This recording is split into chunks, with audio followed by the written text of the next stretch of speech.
The White Claw summer. Cheers. Well, I guess it's not summer anymore. It's actually kind of cold. This might actually be my first ever White Claw. Really? Yeah. What flavor did you get? Raspberry. I second that. Raspberry. Yeah. Yeah. Oh wait, you got the natural lime. Natural lime. And what'd you get? I got Canada Dry, baby. That's not White Claw. That's not. That is against the rules. Well, thanks for being on the pod. Thanks for having us. What have you guys been up to today?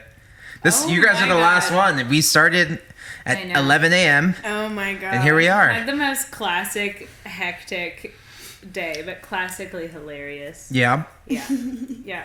Let's hear it. Well, no, I was telling them, like, I woke up with the intention of going surfing at Naples. Woke up at like 8 a.m.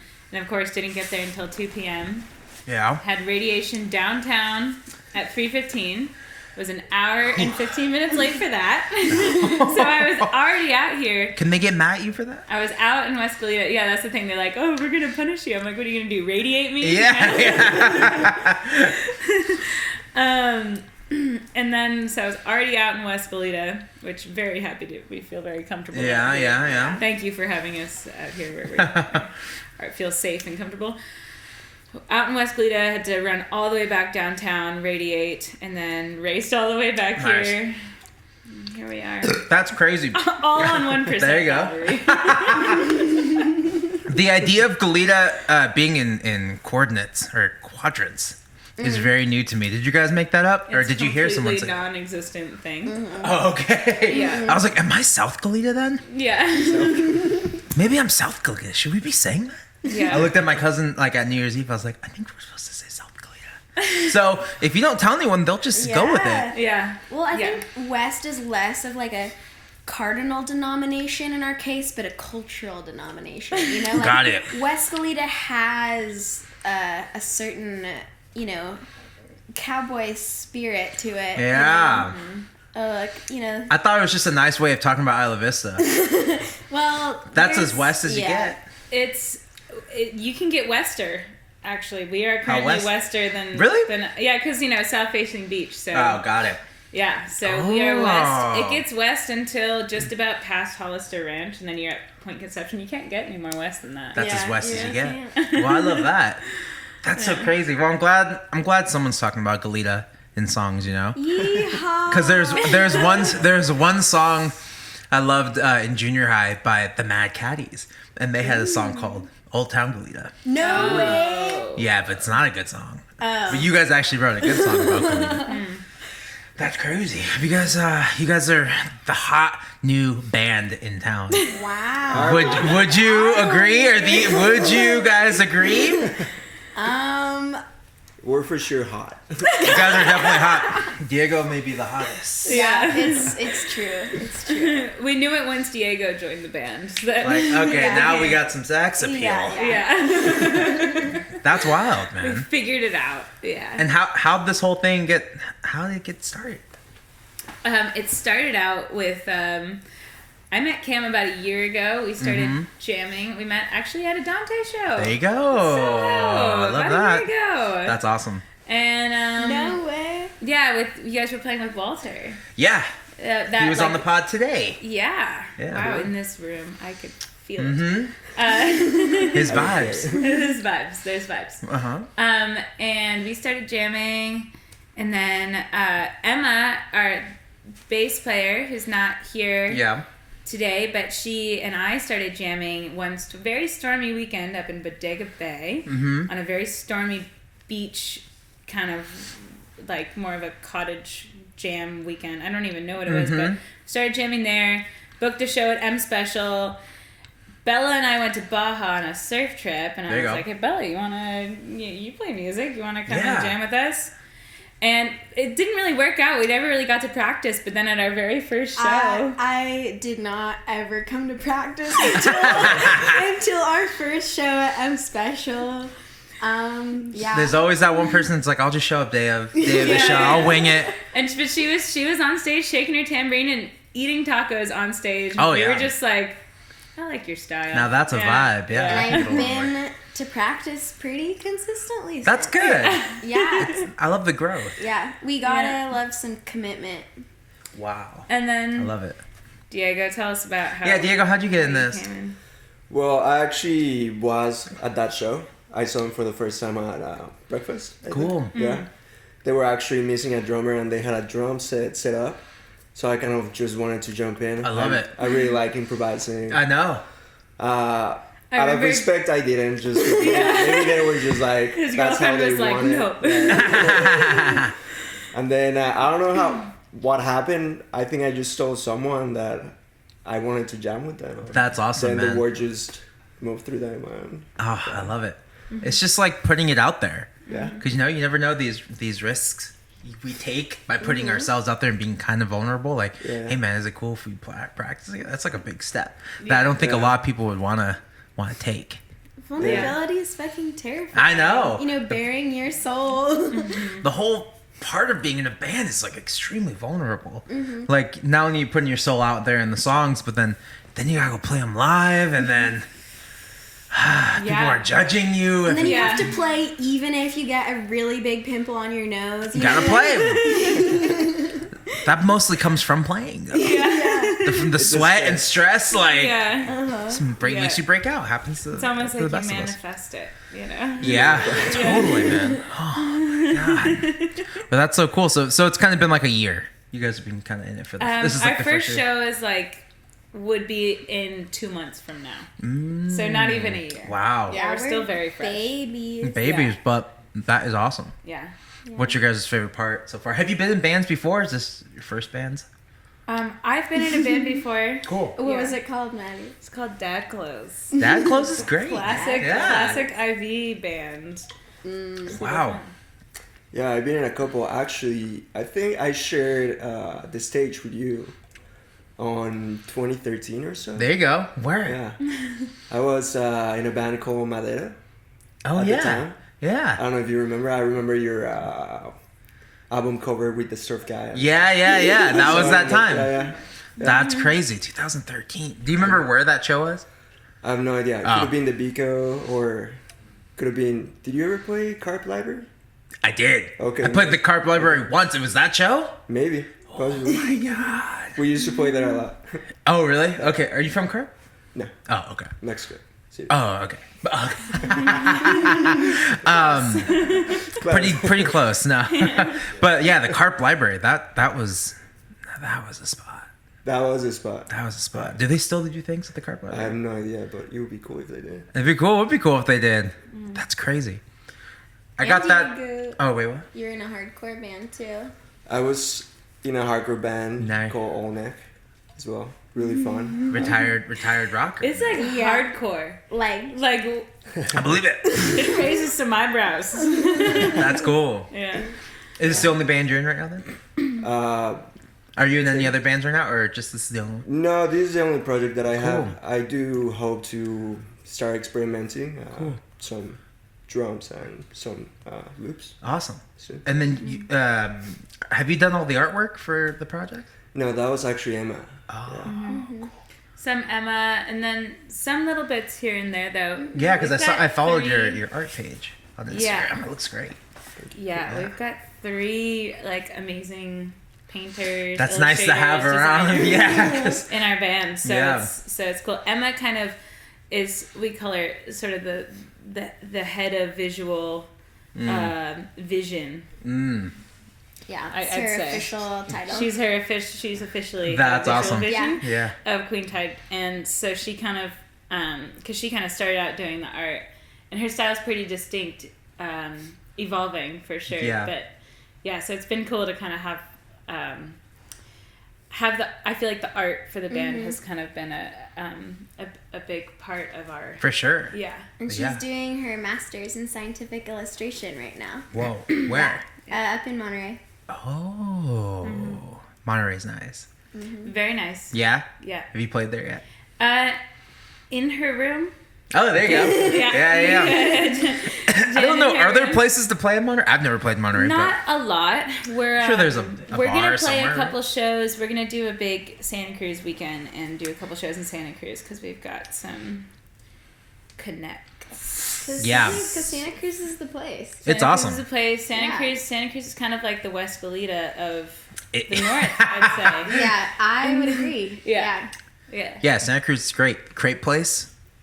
Heard of it, yes. Very fun shows there. Yes. I opened at the Catalyst for someone, but I've never played the Catalyst. Well, I did, but it wasn't my show. The Blue Lagoon or something like that. That sounds cool. And then Pergorosi, which is closed. I actually looked that up the other day because someone asked me, "Hey, where do you play in Santa Cruz?" And I was like, "Oh, I played this great like house that was converted into a coffee shop." Oh, but it's definitely gone. That's a cool one, yeah. Yeah, it's gone. Yeah. Yeah. Really? Yeah, it was fun. Damn. I know. Santa Cruz. I played a house party in Santa Cruz once. That was really fun. Yeah, that sounds super cool. You guys should do that. Yeah, we're connecting with some bands. Santa Cruz and Slow, for sure, hidden gems that I think people like sleep on. Yeah, I'm curious because I don't know much about the Santa Cruz music scene, but I imagine if it's anything like Santa Barbara, I'd imagine it's got a great scene. In my opinion, People actually come out to shows. Yeah. Not to say that people in Santa Barbara don't come out to shows, but sometimes it can be hard to get people out. Yeah. Yeah. Historically. Sleepy Town. Yeah. Sleepy Town. Yeah, Santa Cruz is fucking awesome. And like if you do just like a run of California, like say you're going from San Diego to San Francisco, there's so much like little spots that like you can do like a nice little week-long tour of just like California. I know. If you don't want to get too far. We want to figure that out. We're good at road trips. Yes. Road trips, yeah. We're good at them. Yeah. That's awesome. Oh man. So you guys how long is the EP? 4 songs? 3 songs. 3 songs. 3 songs. And how many more do we got coming out? Yeah, what's the future? Well, we got 4 that have been recorded. Cool. And they are still getting noodled with. We're still tweaking and stuff. And then we've got more. We're trying to keep writing as well. Because, lots of songs kind of stocked up in here. Totally. Mm-hmm. Yeah.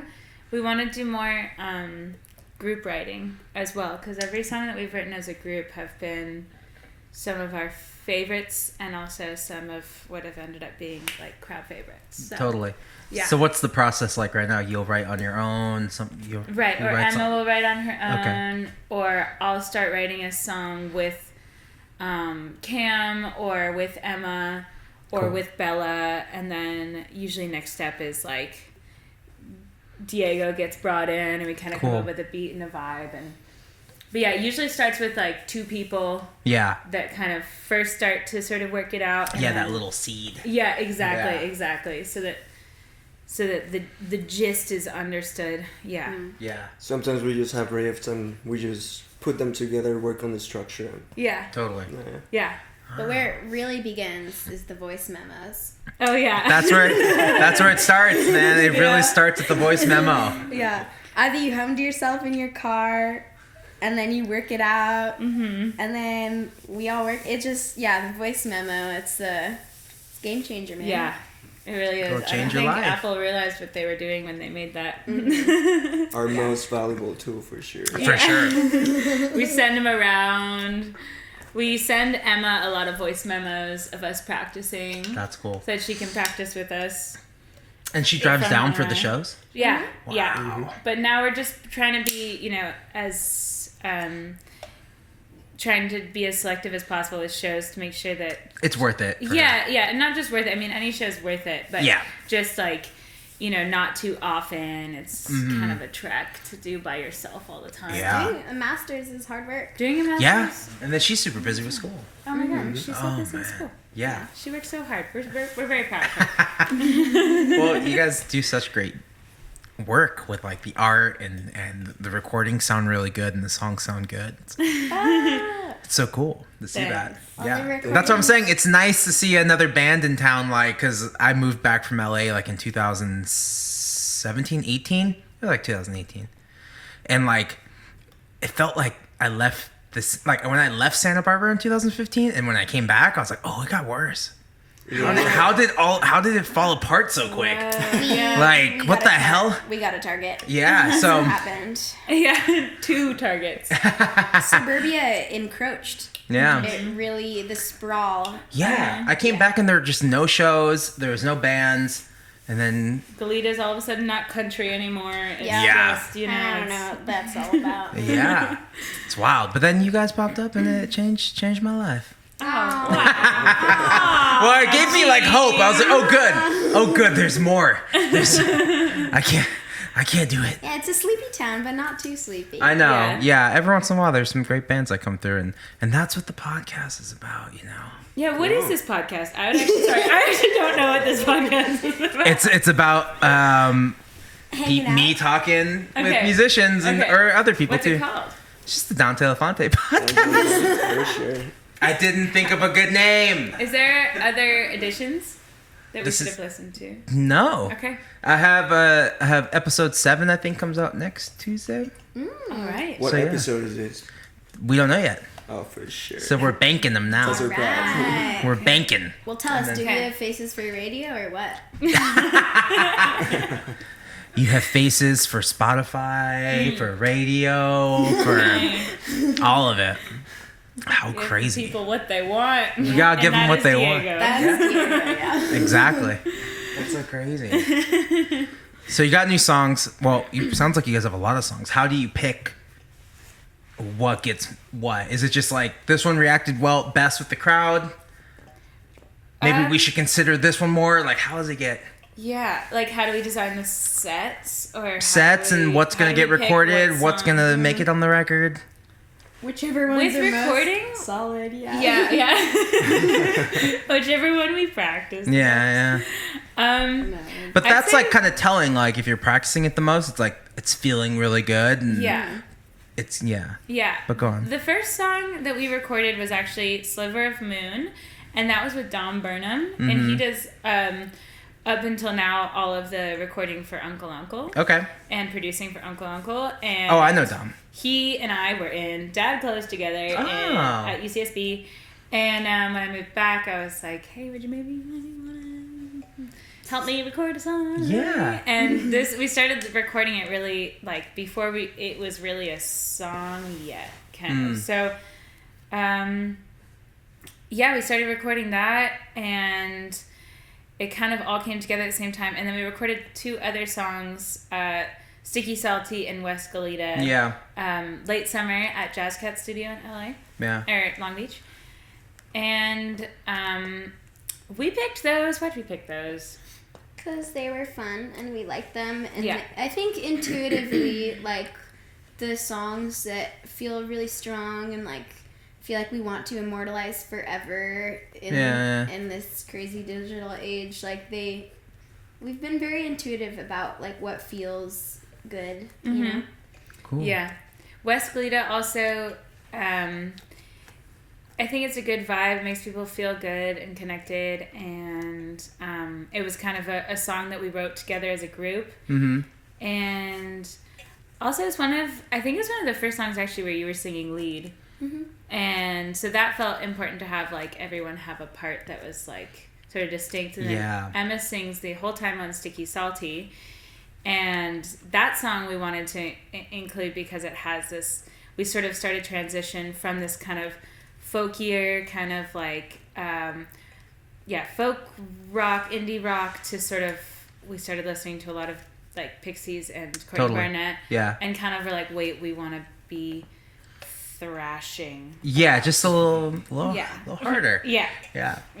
So is it kind of like whoever sings the song is the one who wrote it, or you're like, oh, I think this actually might be best for your voice, you should sing this one lead? Is it kind of like that? A lot of the time, yeah. And then I'm also finding too, like, some of the songs, because it started out kind of being just Emma and I songs, and then, like, but then we also have Bella, who's a really good singer too. Yeah. So we'll be like, okay, Bella, you do this first. Cool. You know, so trying to incorporate everyone as much as possible, and then we have Expectations Low, which is a song that Bella wrote and sings the whole time. And it's sweet. Oh, that's cool. Yeah. So then you divide the parts up. Everyone gets everyone gets their taste. How's the lyric process like? a lot of scribbles in a journal. Yeah. Really? Yeah. Everyone just starts like, oh, I'm going to sing this second verse. Can I write it? Or is it like, oh, do you already have something written for that part? Or a little bit of both. There's really? like a little bit of changing and tweaking, but also like an idea and a structure, feeling. We're trying to write more songs that are have a distinct kind of story to them. Okay. So that you can really kind of, I don't know, just so that it really creates a picture in your mind and you know exactly what the song's about when you hear it. And because you can tell a lot of the time when you listen to a song you don't know what it's about. It's not gonna stick with you as much. So I think when there's a clear concept for a song, it really sticks with the audience more. So we'll spend time, maybe someone will finish the lyrics to a song, and then like right before we record it or something like that, we'll get together and be like, okay, what does this need? And then everyone's kind of throwing ideas in there, and crazy. then we put the icing on the cake. It's so collaborative where I've always just been like, not. You know, it's always just been like, this is how it's gonna go, and this is I wrote the lyrics, I'm gonna sing it too, and that's so wild. Yeah, I really admire that because that's something I always wish I had. You know, me and my old collaborator Kevin, like we were really close, and we're still really close. But like we would write together sometimes too, and it's just so fun. Yeah, totally. But then there's a point where you're just like, I just want to get this song done. Yeah, I know what I want already, and I can just like pump it out. Totally, I know. Yeah. Sometimes we'll be writing something, and Cam will be like, "Oh, you can do this line." I'll be like, "No, we're doing it this way." And I already. Sorry, if you got the vision clear in your head, you just kind of have to go with it. Yeah. That's so crazy. Oh man, how big is the band? So it's 3 of you. Cam, that's 4. It's a 5-piece. Five piece. Yeah. Wow. Yeah. So we all fit in one car. Yeah, but not. That's important. That's important. That's yeah. important when building a band. Like, can we all fit in one car? Yeah, but if you put all of our gear in the car, maybe not. Yeah. We did have a weekend when we were driving down to Long Beach to record, and we had to get all of our gear in the car. And, like, we just got this, like, vision in our mind that we wanted to surf, too. Yeah. So we're like, okay, no. gear and surfboards, one car. And it was just, like... The ratchet strap action was oh, no. pretty heinous. Yeah, but it was a really successful... Because we ended up all surfing together as a band. Yeah. That's cool. And that's fun. I think it was your first time surfing. Probably third time. Third time? Yeah. He rips. I caught a couple waves, so I like that. Sort of rock band. Oh, that's awesome. Yeah. You always gotta commit. Like people have always asked me, like in the early days, like, "Oh, do you surf?" I'm like, "Hell no." Yeah. But neither did Brian Wilson, so I guess it's like, yeah. That was always the answer. Well, Brian Wilson didn't surf, and I don't surf. Like I know, and that's the funny thing is like we all surf, but I wouldn't necessarily say, and we're a rock band, but I wouldn't say it's a that surf we're rock band. Surf. Yeah. Yeah. We would do some surfy. It's just reverb pop. I'm gonna yell. I hated in like the 2010, 11, 12, 13, every band that just put fucking reverb on their shit got turned into surf rock. And I'm a problem. You know, I was a big problem. Like, I just said it because I was like, this is easier for people to get. Yeah. I'll just call it surf rock, even though it wasn't. Yeah. We just called it that. Yeah. And I definitely didn't, like, blend in with any of the other bands, like, on Lollipop and Burger. Like, I think I stuck out like a sore thumb on that label. But, yeah, I just think everyone got thrown into that whole genre, and it got bad. It got, like, just, like, saturated and diluted and not very good. Yeah. And that's my problem with it. Yeah. Kicks on blast. Yeah, exactly. It's like a crowded lineup or something. I'm sorry. Totally. It's just like, it's like overdone. And Bella had a bit of an experience with that today. Wait, what happened? Oh, and I was surfing sands and Dev's out here, and it was really good, and so everyone in their freaking mother was out in their little CI bunny chow, just like aggro energy, but it was really fun. I got super worked, but yeah. Meanwhile, we were the only ones surfing at Naples. I know. But it was small, so that's good. Trade-offs. Yeah. What is the reputation for Santa Barbara surf? I mean, not blocked by the islands. Yeah. So It's like it comes when it comes. Yeah. Yeah. And when it comes, you enjoy it, and everyone comes out, and everyone comes out. Yeah. And I feel like Santa Barbara's churned out a lot of really good longboarders. Interesting. Is that because of the way the waves are? I think it's because the waves are pretty small. So sometimes. it's like the longboard. But we have some really good. It's like the waves that are good are often point breaks, and point breaks. Yeah. Around these parts make for a really nice longboard wave. But there are some shortboard spots. Yeah. But it's usually Cam and I usually have to have a discussion about are we going to a point break or a beach break? Yeah. Beach break today because I'm on my 9-foot board and I'm not exactly wanting to be at. Yeah, wanting to be at closeout. So. Yeah. No. It's quite a feeling. So you went to UCSB? Yeah. You go to UCSB? Went.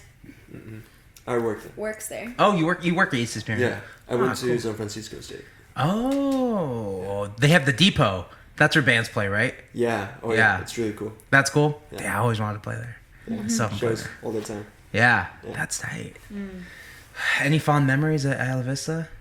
I also Dante Elephante started in Isla Vista. Yeah. We used to practice right next to on Segovia, where it's not a rehearsal space anymore. It's like across the street from where Kogi Taco was. No way. It's not Kogi Taco anymore either. That's how old I am. I heard soul food, and then there was a grilled cheese spot. Yeah.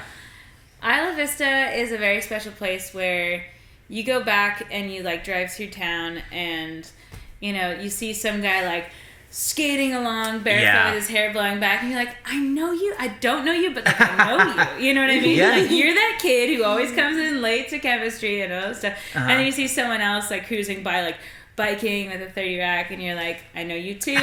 not it's like all these like archetypes. Totally. Yeah. Same dudes over and over again. Same wheel, different hamsters. Totally.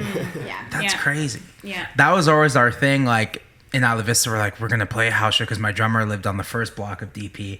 He's like, we're going to get all the freshmen. I was like, okay, cool. Yeah. He's like, they don't go deep enough on DP. He's like, we have to buy a keg though. So we'd buy a keg and people just came for the keg. But then we did it every weekend. Yeah. Every weekend. And those kids became seniors. And in 4 years, we were opening shows at the Hub and stuff like that. And Hell yeah. it was crazy. It's like you can really build a following. And now when I go out of town, and like I'll be in some random ass place and some guy's like, dude, I was there at Isla Vista. Like, I moved back home. Like now I'm in the middle of nowhere. I can't remember where I met that kid. But like, it's if really you play a lot in IV, place. they'll remember you. Yeah. Very fond memories of Ivy. Yeah, that's for sure. Because Maddie lived at Chita. Chita House House. on the end of the 6-8 block. Oh, What is Chita? I live. what is Chita House? What is Chita House? Was that the Rainbow House? Does it change names all the time? So is Rainbow House like Rainbow Girls? It has I don't remember. cheaper walls. That's why it's called a Chita It's House. at the very end of DP, and there's no neighbors. There are neighbors. There's like a big park. I think I know what you're talking about. There is, there's no like student neighbors. It's just this house at the very far end of DP, right next to Devereaux Preserve. Okay. It's like the closest student house you can get to the surf point, other than Bella Lafferty's home, where she grew up. But Chita House is this weird old kind of like mildewing, crumbling house that is 5 bedrooms, 2 bathrooms, and like anywhere from 13 to 23 people live there at a given time. The walls and floors are covered in cheetah carpet, and there is a spiral staircase about this wide that like goes up to the top floor, and then from there's like this weird plexiglass thing where you can look down onto the first floor and see people. You see some things. You see some things. You see some things for sure. Wow. Yeah. And so if you're at a party and you're down on the first floor, you like look up and someone's got their butt or their boobs or bad things on the plexiglass. Oh man. Yeah, and you're like, yeah. That's crazy. But it's a really cool house. Really great vibes there. Very artsy, very funky. Yeah, you got California Honey Drops have played there. Oh yeah. Just like a lot of cool shows. A lot of cool. I just DJ'd their last show. Oh. At the Moxie. Yeah. No way. Yeah, Sweet. that was cool. I didn't get to see their set. Yeah. I was on the floor below. But that's wow. Yeah. And I live down the street from Maddie. Mm-hmm. Oh. In the Dome House. What's the Dome House? The only houses I remember are the Marley House, which is not a thing anymore. Mm-hmm. It's like the Rockstar House. I don't know. I'm old. Was that on DP? It was on DP. It had like a massive Bob Marley Yeah, that's a good one. That was crazy. Revolution used to play there when I was in high school. You know, that's why we'd go. Yeah. Isla Vista has a crazy music history. Yeah. Steve Aoki used to play. Yeah, he like lived at the Biko House. Yeah. Yeah. Used to play shows. Anyways. Yeah, he never brings that up in any interview I've seen him in. No way. Yep. I like listened to him on Rogan and a few other things. Never reps Biko. Never reps the Biko. What a shame. In our practice space, we used to share the same practice space as RKL. I don't know if you guys have heard of Rich Kids on LSD. They had their lyrics up on the wall, like they would like just write them on the wall, which is pretty crazy. Wow. But you know, I listened to this like Ugly Kid Joe. That was like it also like Family Band? Family Band. Shout out to Family Band. Clean Spill. Clean Spill. Kind of IV-ish. Jack Johnson. ALO. Maybe you've heard of Jack Johnson. Yeah. Yeah. The Olays, Savage Henry. The Olays. Savage Henry. Oh my gosh. Were you there in the fire department days? I remember they would get down. It was kind of around that time. I think I was already done playing IV. I think I was like playing Whiskey Richards next. I was like, I can't play an IV anymore, dude. We're fucking... You know, it felt like we were just spinning our wheels and not going anywhere. Right. And I was like, we gotta play downtown. And Whiskey Richards was the only place I would let us play. And then like, we just noticed that like more people, and like, you know, I had just turned 21, so all my friends would like come. Yeah. And then like, they would just give us pictures and pictures and pictures, and yeah. I was just blackout at Whiskey. It was True bad. growing up is all of a sudden starting to be sober for your shows. Oh, yeah. Which is really how a big maturing point for me. Oh yeah. And over summer, I don't know, for Queentide, for some reason I really, for Dad Clothes, like everyone would get drunk before the shows.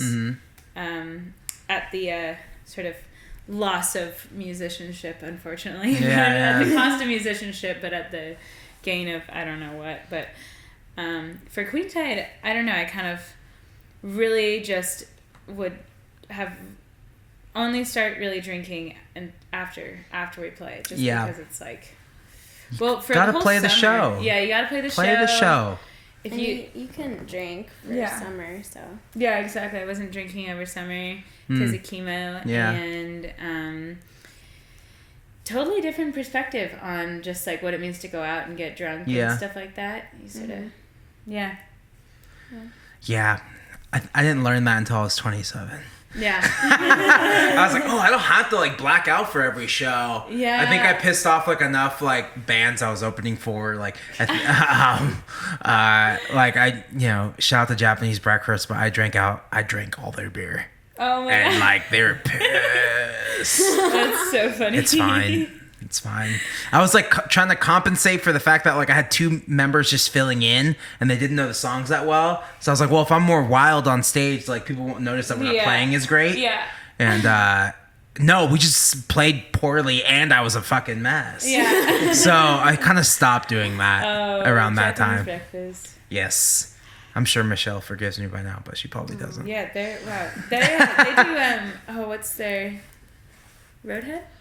I don't know. The one song I knew was Everybody wants to love you. Everybody wants to love you. Yeah. That was like the Great song. tune. I know, that one's great. But I fucking blew it. Yeah. It's fine. I wouldn't open to them again. We don't sound the same anymore. That's like my rule. You can bash a band if you don't think you're like, oh, well, we don't sound the same. Like, there's no chance I would ever open for, you know, like Japanese Breakfast though. Yeah. Yeah. Japanese As I'm Breakfast, digging if you're myself listening, a we'd love to deeper open for you. Yeah, you guys should open. You guys could open. Yeah, you guys could open for Japanese Breakfast. I don't think I could anymore. But yeah, definitely do it. It's fun. They're really sweet people. Oh man. We're getting through it. We're unearthing. We are just trying to heal. Processing. process. It's been 3 years. I'm still working through it. I was not the best person at that point. I've have grown all done shitty things and all behaved toxically because we've all been in pain. And that's, totally. You know. Yeah, they caught me at the worst time. I'm a better person now. You have to believe me. You have to believe me. Well, we played a show together New Year's Eve. Yes, we did.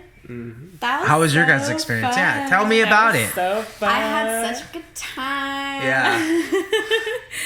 That was really fun. But I felt like I kind of blew it because I bought streamers for the stage and I bought white ones and I did not realize it would look like I fucking cheated. Yeah, it looked like toilet paper. Like there's really toilet paper all over the stage. When you guys left, my girlfriend and I were trying to kind of move it in a way. And we got it. We can help her. So I vandalized the venue. That's all right. It looked cool. Honestly, it looked cool. When people started coming in, it's I didn't even notice it. Yeah. And I think someone messed with it more after. Or did you move? I looked at it from far away and I was like, oh God. Okay. Because there was a moment where we tried and then we got some tacos and went back to that lobby or lounge area. And then when I got back to see your guys' set, I was like, oh, someone did something. Yeah. It looks good. Okay, good. Yeah. That's one thing that's great, I think, about playing a show with Queentide is that Bella somehow finds a way always to either we'll come backstage, she'll be like, I picked all these fruits from my backyard and I'm making a fruit platter. Oh, yes. Or I brought cantaloupes or something like that and slices it all up. And that's amazing. Every other band that we play with, they're just like, wow, I don't think I've ever had another band do this before. Usually we just show up with a 18-pack of Tecates, and Bella's just got a whole spread. Yeah. I love it. Not that I wouldn't trade my fruit platter for an 18-pack of teas, but yeah. Oh, and party hats too. Party hats. Yeah. Tecate has moved up the ranking for me. Same. In I don't want PBR, I want Tecate. It tastes better with a lime. It's perfect. PBR after a while, it's just nothing like a cold Tecate. Yeah. Yeah. It's crazy how our tastes change, Yeah, that Modelo's, other Modelo's are getting a bit expensive. You know, on the expensive side, but I still. It's because of that meme. The West Side. Modelo time affected the market, and now it's expensive. Well, we're actually sponsored by Claws. We got it. Guys, we can't talk about. We cannot talk about other beer sponsors. We only talk about White Claw. Yeah. I love White Claw backstage. Yeah. Right before a show, getting amped. Has an amazing deal on a 32-ounce Modelo for $2.49. Oh yes, that's good. Yeah. Good times. That's really good. Yeah. The problem with me and El Sitio is I don't live near one, so I can't drink that 32. So it'd have to be more convenient. What's yours? Are you guys close to one? Yeah. What's your beer? What's your beer? I like water mainly. Before a show, or do you like to play a little buzz? I like to hydrate. Yeah. I mean, if I had to pick, probably. You've had me get beer for you before. Negra Modelo. I like Fat Tire. Yeah. I knew that. That's awesome. Yeah. Yeah. A little bit before, just a couple beers before the show. Myself. Yeah. You have your own sponsorship going on. Yeah, every time. Good beer. Good beer every time. What's the one where they pour the Pellegrino in it? Oh, the Radler. Yeah, I get that one. They call it the Manmosa. The Manmosa. I love that. Yeah. Gendering. Yeah, you don't want to gender a mimosa. Men can drink mimosas. Yeah. You have to call it a manmosa. You don't have to do that. Then all of a sudden the guys are going to get self-conscious about ordering it if you call it that. The mimosas are delicious. That's what you're creating. Yeah, they're so good. No, that's the one I get. Yeah. They are. Just because it's so sweet. Yeah. They also have a really good michelada there as well. I would recommend trying it. Yeah. Yeah, M Special is our local brewery. Well, Maddie used to do trivia night at M Special. Oh, I still do trivia. Yeah, I'm one of the trivia masters at M Special Brewing Company. Monday nights, M Special. Monday nights? District of Tacos, truck, you name it, we got it. That's awesome. Yeah, good beer every time. My friend him and his mom pick me up and we go to M Special. Oh. It's a good time. Yeah, it's a good time. I like that barbecue place. I got the mac and cheese egg roll. Gnarly. Yeah, you can eat like one of those. Yeah, it's good. And feel terrible about it. Working as a bartender there, it's like, you know, my first couple of shifts, I'm like, oh my God, so much pizza, so many, you know, mac and cheese rolls that the food trucks are just giving us. Yes. And oh my God, I can drink shooters of beer whenever I want. And then by the end of the night, I'm like, oh God. I feel terrible. Yeah, after like 4 shifts like that. Yeah. Then it starts to catch up with you. That M Special life. Yeah. So you guys are still living in Goleta? Goleta. Bella's holding downtown? It down. Holding it down. Bella's holding it down. Yeah. I live on the west side of downtown. Oh. Diego lives on the Mesa. Oh, Yeah. cool. I love Just the moved Mesa. out of Dome, moved back to my parents' house. That's cool. Out in Goleta. That's nice. Yeah. Mm-hmm. Yeah, it's good to hang out with your family. I was hanging out with my mom last night. No way. Me too. Yeah, it's nice. I think my dad's Honestly, tired of me. Mom's But rule. I dedicate like at least every other show. Oh, to Moms, yeah. just in general. Just Yeah. because we get a lot of. I don't know why Queentide seems to sit well with parents. Parents love. Yes. So we get a good parent turnout, and so it's always worth it to give a little shout out to the moms. You know? Yeah. Yeah, the mothers are the ones who tip. Yeah. Whoa. We never. I never put out a tip jar for the music. Yeah, I've I never always done think that either. that I should do that, and I never do it. I'm like, oh, I don't I'm have a going to good start doing thing. it for DJing Yeah. Smart. because I'm tired of requests. Oh, yeah. And some guy paid me $5 for a request. Okay. Nice. There you go. So that's the market price now. Yeah. $5 for a request. Yeah. He set the market. I'm sorry. Yeah. Blame him. Yeah. Can you we go. talk about that for a second? Just like what it's like to be a DJ and have people requesting. Like, because I know that's the thing. I'm not a DJ personally, but I know that is a. It sucks. It sucks. It sucks because you're like planning out. I plan out my records not ahead of time, but like at the show. Okay, I'm gonna do Al Green. After Al Green, I'm gonna go to this and then go to that. And then someone's like, "Hey, can you play Queen?" I'm not even there. Yeah. Like I will play Queen at some point, but like. And so, okay, well, I said this the other day on the podcast. Oh, if you don't have Queen, can you play Elton John? I was like, I get it. You went to the fucking movies last year. Yeah. Like, I know I get it. Yeah. I was like, just sit back and let me play what I want to play. Yeah. Like, there's a reason why I'm here. Right. But I get it. Like, but also in my situation, it's a little different because I don't have a computer in front of me. What I have is what I have. Yeah. Like, and there's a high chance I don't have Beyonce. You know I don't have Beyonce. Like, it happens to me a lot in Ventura. Beyonce, you have ratchet shit, is what. What if someone throws you $10?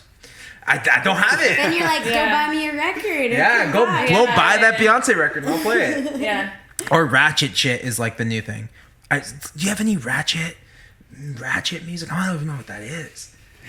And that's how I'm old.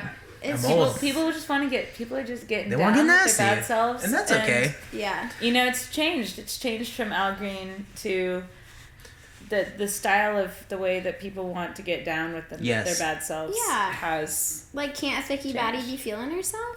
yeah. Yeah. But there's another bar in Ventura that plays that stuff. Right. And I feel bad. I told one woman, I was like, you can go to that other bar. It's okay. Ooh. And she's like, but I like this bar. I was like, okay. Then you're going to have to accept the vibe for the night. Right. No. Accepting the vibe. Yeah. Don't, oh gosh, just charge on, man. People. I know. A lot of time people don't actually know what they really want. Yeah. Or what they need. Mm-hmm. I think that's what it's about. It's like I could show you something you don't know. I love the people who come up and they're just like, oh, what song is this? Like, oh, you're doing great. Like, wow. And then they just leave me alone. I don't like when people walk up to me and they just like stare at my record. So what's next? Just enjoy what's on. Yeah. And that's when I realized, because I've bought in records before that had like the name written out or like scratched out or like they Sharpied it out. It's like, that's why people do it. Because that's like old school, like DJ, I don't want you to know what my deep cuts are. Right. And you're just going to wonder. And like, if you look on Shazam, that's happened a lot to me. It's like, oh, look up Shazam. And then they look, what's up popping up. Okay, then. Yeah. Yeah. You won't know what the song is then. Yeah. I found it. Let it go. I spent 3 hours at the record store finding this record. Right. You know? And that is what it's about. The DJing thing and requests and all this stuff is it's like it is truly an art to curate. Yeah. That kind of atmosphere. Yeah. Of just like a unique experience. Yeah. It's an experience that a lot of people don't understand. They think that you're just there to. Because people are used in the iPod world now. Or totally. We're out of the iPod world. We finished the iPod world. No, but in the world of like algorithmic Spotify playlists, like. Yeah, and you can just yell at a speaker, you know, really rudely. I'm rude to Alexa. I really hope that like robots don't ever get their own mind because I'm just like, Alexa! You know? Poor Siri, man. I abuse her too. Oh no. And I just realized, I'm like, man, I hope that these robots don't ever become sentient because I don't feel like I really treated them well, you know? And yeah, they're coming for you. Yeah, they'll come back and they'll be like, hey, you ever thought of the word please, Maddie? You know? Oh man. Yeah. Do you guys make demos on your own? I've been demoing on my iPad. That's why I asked. That's been my vibe lately. We do it sometimes. Cam's kind of the demo. The demo king. Master. Yeah. Kind of started getting me into it. The demographer. Yeah. The demotistical expert. That's cool. We were talking about how we should be demoing more before we go into recording because then we can kind of listen back and. Doing a rough demo kind of just tells you like, okay, these are kind of where we want these parts and how it sits in a really rough mix. Yeah. And then you'll go into another studio and like it'll change again, but at least you'll have this nice little roadmap. Yeah, you're like that guitar solo that you thought sounded like the Arctic Monkeys actually sounds kind of like Disney. Yes. And you're like, wow, I shouldn't have done that. I need to change that for sure. Yeah. And just like getting more comfortable with recording, and I feel like that was like the hardest part for me was just getting comfortable in the studio and like learning how to record because that's a whole different part of it. And we're like, how come all of our recordings sound like shit? It's because we're paying these hourly rates and we're like, oh shit, we're running out of time, and then we only spent 4 hours on one song. And most of the times you don't get a great track like that. Yeah. And if we ever did, I'm shocked. Yeah. Shocked that any song came out good when we only had 4 hours to work on it. Right. Yeah. Right. Well, we are lucky to have worked with a brilliant studio. That's awesome. Yeah, at Jazz Cats. Oh, Johnny yes. Bell and his chickpea. Yeah. I credit her to a lot of our at ease. For sure. Yeah. She really makes us feel like part of the family. Just to clarify that there's actually a chicken. A literal this is like chicken. in downtown Long Beach area, and he's got just a chicken that hangs out in the recording studio. That's awesome. Yeah. And just like is really a part of the process. That's so cool. And chickpea also, Johnny told us, and I know that he's just telling us this because it's the truth and not something that he tells everyone. But that chickpea tells him when it's going to be a good one, and chickpea there you go. Liked us. So. There you go. What do you mean? Does chickpea just start like freaking out? Chickpea was actually featured on. No, chickpea will literally just like chill in your lap. Which is like if you've ever seen a chicken in the wild. They don't do that. They don't do that. They don't do that for just anybody, But so that's a sign of a good session. Is the bird? Yeah. Oh yeah, and chickpea we sampled chickpea. She's featured in our new almost released track. Yeah. She had a little yeah. What else can we say about this unreleased track? How soon is it until it comes out? It is a unit of time until that track comes out. Wow. It is a vague unit of time. Like to the point where I should hold this podcast until it comes out? Oh, the strategery. Whoa, that's a good idea. Yeah. I'm already holding one till May. Cam's kind of looking but maybe that could be cool. It could be cool. We could totally release that. I think that song is actually kind of one of the closest to being ready of all the other ones. And that song is called The Situation. And that song is about actually like last June when I was diagnosed with breast cancer. That song's about sort of like gearing up for that process and being like, okay, there's nothing else that I can do but just charge right in, and it would just really kind of mellow me out / get me hyped up to listen to kind of thrashy, distorted rock and roll. And then we just started jamming, and we wrote that song all together, and it was yeah, it was a product of that. So, what's that feeling like of getting those type of emotions out onto a song? Feels like you Pretty can great, kind of take all those emotions and feelings that are swirling around in your head and put them in a box and tie a little bow on it and say, okay, those are they have a place. Yeah. And they're in a location, and that's how I feel about that, and moving on. Wow. Yeah, that's good. I think that's super healthy, because some people don't have that place to put that kind of information you get when you're told that you're been diagnosed. And totally that's wild. But it's cool because it's helped me the way we've kind of dealt with it. And I say we because like the band and my family and everyone has been a really big part of this, a part of like, you know, my cancer journey. Like they've all been a part of it. It's really, humor has been a huge part of processing all of that, and music has been a really big part of processing it. So it's not just like a super serious song. It's kind of it's almost kind of like playful. That's a little good. Bit, and because I imagine fires you up. I imagine like it'd be so easy to just get like sad and so you kind of have to. And then you figure out that being sad and bummed out and freaked out is actually not a fun place to spend your time. Yeah. It's actually a lot more fun to spend your time like playing music with your friends and surfing, and kind of, instead of letting whatever, you know, it doesn't even have to, it's not even cancer, this is like literally applicable to everyone.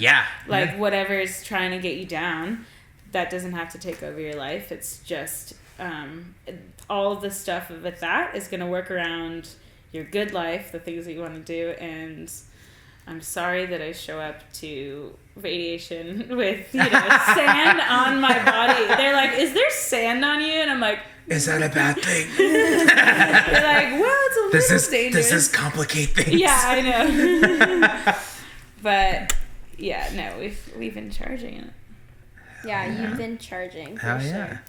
That's amazing. Mm-hmm. That's so cool. Mm-hmm. And we just kind of use it now just for inspiration. Mm-hmm. And it keeps popping up with more problems here and there, but we just kind of take it and charge on. So that's awesome. Yeah. Well, it's good. It's good to just keep it going. Yeah. And playing music and using that as inspiration and playing shows, like, you know. Yeah. The more memorable shows, the better. Yeah, and it's sweet too. Yeah, exactly. These like memorable shows where it's like, oh my God, like, you know, I remember when we first started playing shows, there was this big question of like, because I was gonna go bald from chemo. There was a big question of like, oh, okay, do we all wear hats? Like, do I wear a hat? Do I need to wear a wig? And just like, I just knew from the beginning, like, wigs were just not gonna be a thing for me. Yeah. So, you know, I was saying, okay, berets are gonna be my thing. I remember just getting all ready, like before I lost my hair. I imagine there's just like 20 berets in your closet now. You're like, what am I gonna do with all these berets now?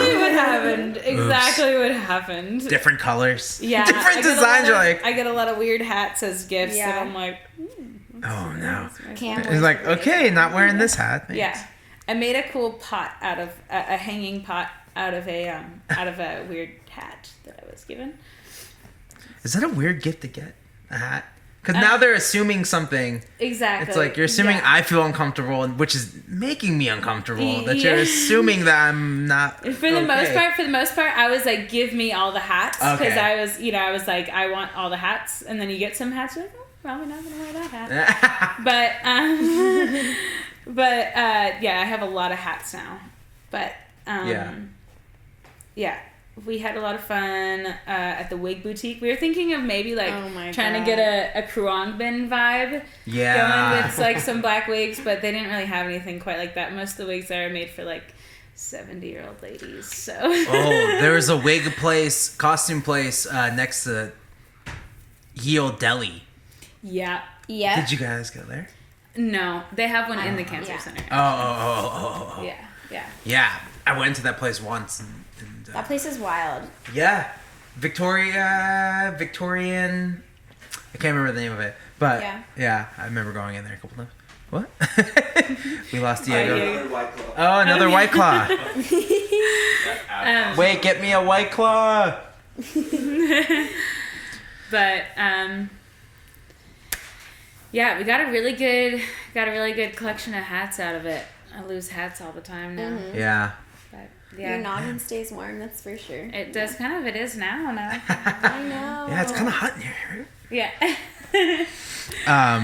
Wow, man. Yeah. How does it affect your endurance when it comes to playing shows and? There's a. I'm sure you've experienced this too, but there's a crazy weird rush that comes on right before a show that just kind of takes over any problem that you have.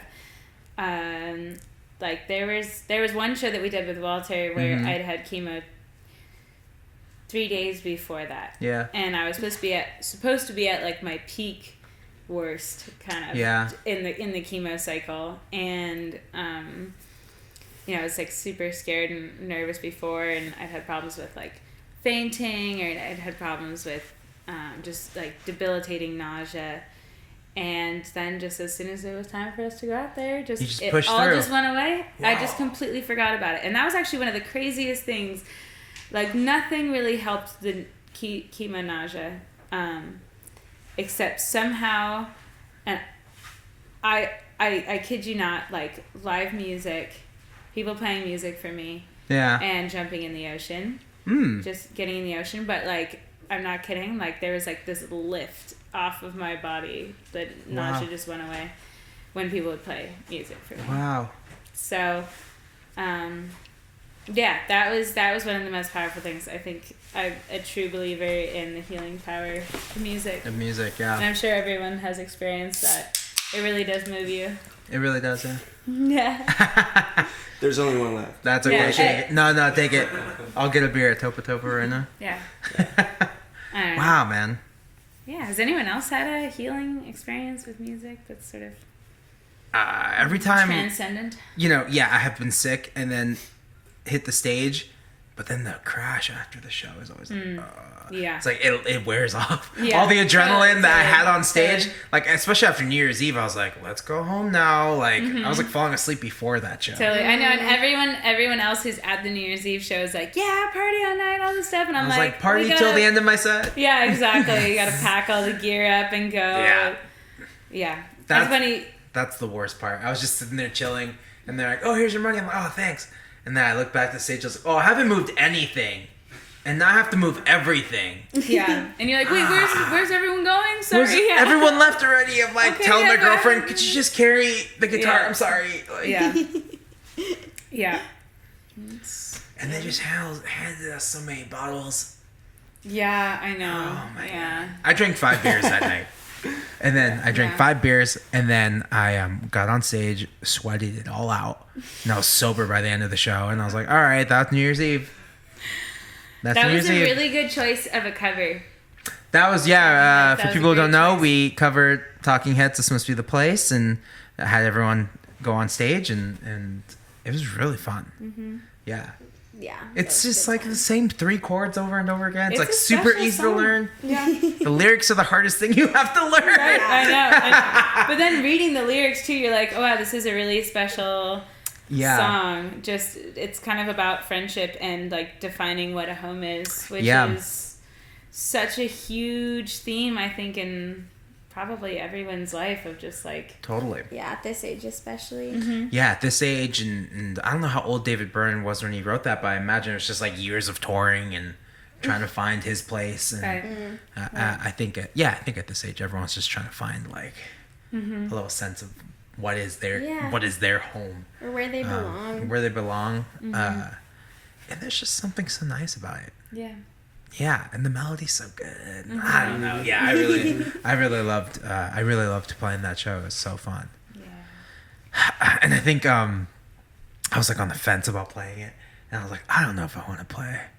And then like I thought if I was like, what would I be doing on New Year's Eve? Yeah. Nothing. Yeah. Maybe go to Elsie's or something, and then like go home. Like this is way better than just going to Elsie's, which is fun.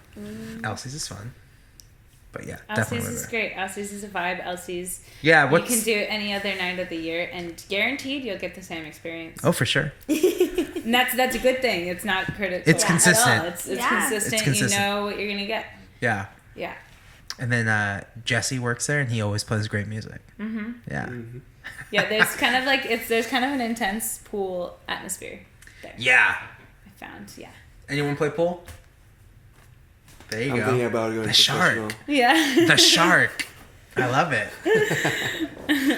I'm so bad at pool. I was working in LA at the Hi-Hat, and I didn't realize at the time, but I was like sinking in all my shots. I was like, damn, I'm pretty good at pool. And I realized it's small tables. I was like, that's why it's so easy. And I'm so bad because I went somewhere else. I was like, dude, I think I'm like good at pool now. And then I showed somebody and I was like, oh, I suck. Yeah. I'm really bad at pool. You're working at the Hi-Hat. I've heard of that place. I was working at Burger Lords, which was inside the Hi-Hat. Okay, Hey. nice. Vegan burgers all day. Oh, okay. Delicious. There we go. They actually have a new location in Highland Park that I went to. And I was like, oh, this is so cute. Oh. I wish I worked at this location. Because the one at the Hi-Hat was like, I don't know, like stovetop, fry griller, and then behind you, it was like just like it's like, and no one moved. You stayed in your little, one lane. You just stayed in your little zone and didn't move.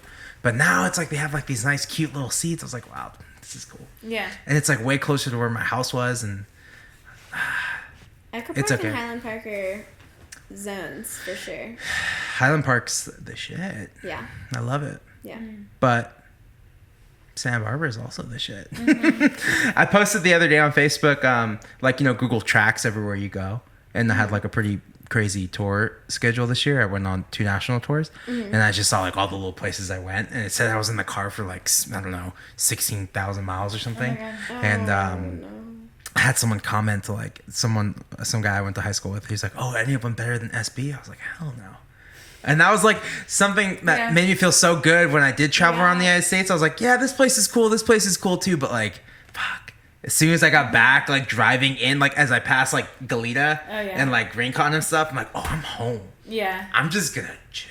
Yeah, totally. And then everything that's like annoying to you about Santa Barbara or something, like, oh, every time you go here, it's like, oh, it's awesome. I get to see these people again. Yeah. It's so sweet. It's so sweet. Nothing like hometown pride. Yeah, born and raised. I love it. Yeah. 805. Any plans to tour or anything like that? We would like to. Yeah? We would love to, probably do a tour like with another band. Yeah. And we'd have to get the timing right though. Bella's about to go on a big trip. Where are you going? I'm moving to Oaxaca for like 4 or 5 months. What? Why? I got a position at the Center of Biotic Research in Oaxaca City Got it. to do an ethnobotany project. Got it. 4 to 5 months. Yeah, you could book a tour in 5 months. Yeah. Yeah. Yeah. The whole time she's gone, you could literally book a tour. Yeah. Yeah. Yeah. And then when she comes back, you're like, oh, I hope you're back. We're hitting the road. Yeah, exactly. As soon as she gets back, I think that we're going to have a lot of stuff. It's going to be really, because we're probably going to play, like, we might have to play a couple shows without her, which we've had to do that once, and it was not a favorable experience. She's definitely the energy of the band. Yeah. It's that little spark that makes everyone happy. Yeah, that essential spark. I will lend out my shakers. Yeah. You guys can just disperse them amongst yourselves. Wow. I got a rain stick for Christmas. See, there we go. Now This that's is what I'm talking about. what we're talking about. Yeah. So I love rain sticks. Oh my gosh. Yeah. So we need to write a song where I know. can play rain stick. Yes. We can totally do that. Oh my gosh.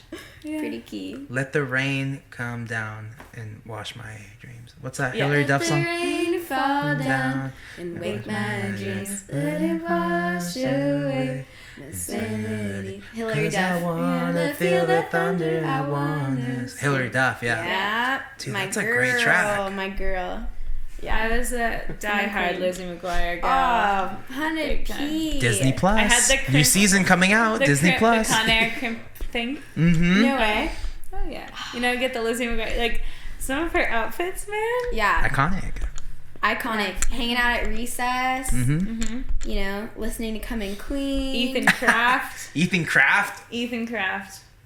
I just watched. I watched 2 episodes as soon as I got Disney Plus, and my girlfriend's like, "Put on Lizzie McGuire." I was like, "All right," and I was like, "Damn, this show holds up actually." Really? It's actually still good. Like you have those memories, like I was like, I loved Rugrats growing up, but then I rewatched it. I was like, this is for literal children, and like that's why I watched it because I was a child. But Lizzie McGuire still holds up. It's still really funny. Maintains fidelity. So is Brink. Brink is really good too. I thought I was gonna like be let down by all these movies and shows when Disney Plus came out, but like they're great. They're awesome. What else did I watch? Brink, Johnny Tsunami. Oh yeah, Johnny Tsunami. UCSB alum. Was he? Wait, really? Yeah. There we go. I used to see him a lot out here when I was growing up. Wow. Yeah, Johnny Tsunami. Wow, that's cool. Hey, Bono. Yeah. Oh, Rocket Power. I bet that show's great too. Inspo. Yeah. Mm-hmm. That's like Santa Monica, right? That's supposed to be Santa Monica? I think so. Because it had like the Venice. Yeah. Santa Monica. I don't know. Damn. I'll get Nickelodeon Plus. So Yeah. Nickelodeon just struck a deal with Netflix. So that's coming. All those shows are coming to Netflix at some point. Dang. Sweet. I know. Wow. How crazy. What time is it? Do we have a time? Nearing 7. It's almost 7? Yeah. Oh, well. 6:54. Wow. Oh, I have to go. I right. start in 6 minutes. Oh my god. Whoops. Yeah, you got it. Well, thank you guys so much for coming on to the podcast. Fuck. Show, dude. Yeah. yeah. Damn. Well, yeah, it was really fun. That's how you know it was a really fun Yeah, pod. when you get caught up, Yeah. you get so All right, caught cool. up. Wait, okay, I always ask this at the end. If there's any, if people want to support Queentide, how can they do that?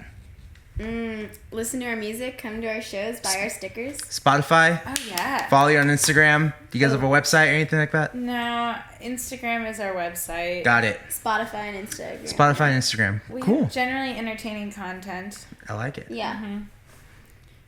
Yeah, that'll do. Yeah. Say hi to us. Yeah, come say hi. Yeah. Now. Go to M Special, say hi. Oh yeah, trivia. I'm social trivia. Do you really want? Yeah, trivia. Yeah. Okay, go Hey. Monday nights to trivia. You can support Queentide by going to Mm-hmm. Monday Night Trivia at M Special on Goleta. Woo! Cool. Well, thank you guys so much. Thank Yeah. you. Thank you. Wet Claw Nation. All right. Holy Time to shit. Topa. Hey, sorry. Wow.